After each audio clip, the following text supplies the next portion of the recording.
You've been told your whole life that empathy is a superpower. And maybe you believed it. Maybe you're the person everyone calls at 2 a.m. Maybe you feel other people's pain so deeply it keeps you up at night. Maybe you've spent years absorbing everyone else's emotions, their anxiety, their grief, their frustration, like a sponge with no way to wring itself out. And here's the thing nobody tells you. That's not strength. That's a slow form of self-destruction.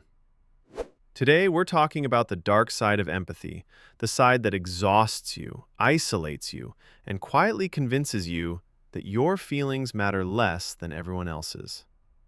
Psychologists call it empathy fatigue or compassion overload, but I want to call it what it really feels like: emotional debt. Think about it. Every time you take on someone else's pain, every time you fix, rescue, absorb, or carry, you're spending from an account that nobody's refilling. And the worst part? Highly empathetic people are often the last ones to notice they're running on empty. Why? Because they're so focused outward, they've forgotten how to look inward. You can always tell how someone else is feeling in a room, but when's the last time you asked yourself, honestly, how you are doing? Here are 3 signs that your empathy has crossed the line from a gift into a weight you were never meant to carry. Number 1, you feel responsible for other people's emotions. Not just caring, responsible.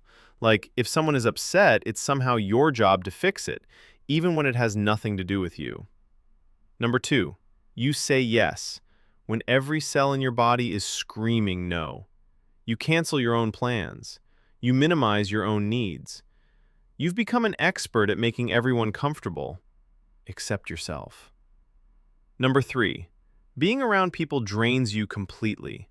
Not just introverted tired, we're talking bone-deep exhaustion, like you've been carrying invisible weight all day and nobody even sees it.